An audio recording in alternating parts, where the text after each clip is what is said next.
Hello and welcome back to LeeReader. My name is Lee, if you hadn't already guessed, and today I think we should talk. So what I want to talk to you guys about today is something that's kind of personal to me, and it's the importance of LGBTQ books. And I'm not just talking about works of fiction, I'm also talking about books of non-fiction as well. So for those of you who don't know, I am gay, and when I was growing up I always saw this as such a bad thing because I never really had any role models to look up to tell me that it wasn't. There were no real characters in kind of film or TV that I watched that had any LGBTQ plus characters in, and there was also no characters in books either. Now I grew up with the Harry Potter generation, and especially in Harry Potter, there are no real standout gay characters. Now I know J.K. Rowling come out and told us that Dumbledore is gay, and that is marvellous, but there is no real hint of that in the books until book 7. And even then Dumbledore is a very, very old man. He's not relatable to a teenage boy. And growing up without seeing that representation on TV, in film or books, it's kind of heartbreaking now when I think about it. But at the same time, I think that it is wonderful that there are so many books now, both fiction and non-fiction,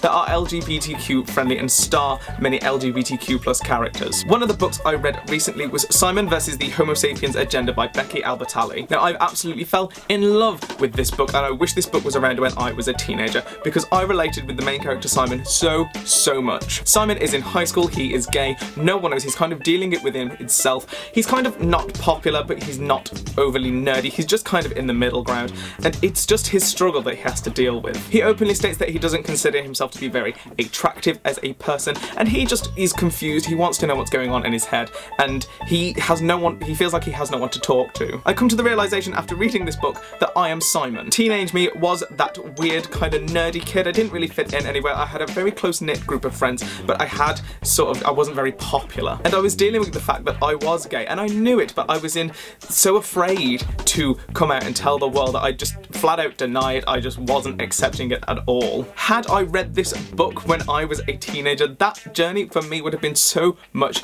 easier. Simon's best friend in the book is a girl, like mine was and still is to this day, and I know I could have told her many years ago, but I didn't. And had this book been out when I was a teenager, I would have known how to deal with all of that. And to me it is so wonderful that teenagers these days and young people have these books to turn to because it's so important. It's representation, and it's the voice that says it's okay. Another book that I want to talk about is This Book Is Gay by James Dawson. Now this book is non-fiction, but it should be in schools all around the world. That's how good it is. It is literally the ultimate guide for an LGBTQ person ever. Whether you are gay, lesbian, bisexual, transgender, queer, asexual, pansexual, whatever, this book covers everything. From all different types of sexuality to different types of genders, to dealing with religious people, to dealing with your parents, to dealing with grandparents, to the types of sex that you'll be encountering.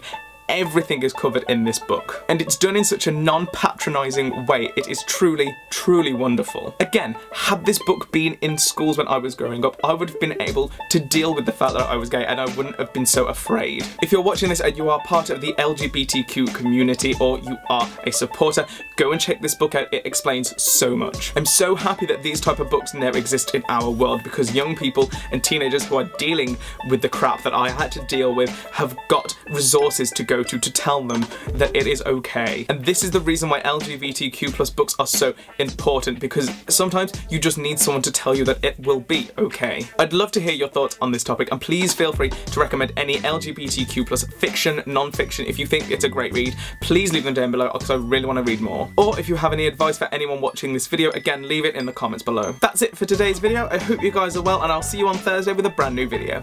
Goodbye! End of the video bit. So I hope this video looks okay. I'm playing with some lights, like a different bit of a lighting setup, because I was fed up of the natural light keep changing the colour of my videos because it's so frustrating. So I've tried something new. Please leave your thoughts down below on anything I've said in this video. I hope you liked it. I hope you realise the importance of this video and what it means to me. So I hope that's okay. Sorry if you get offended by anything I've said, but if you don't like gay people or LGBTQ plus people, you can just unsubscribe now. Just saying. So I hope you guys are well. I'm sorry I didn't upload a video again last Thursday. Life just kind of been busy, so I'm sorry about that. But there will be a video on this Thursday coming up, so look forward to that, and I'll see you then. Goodbye!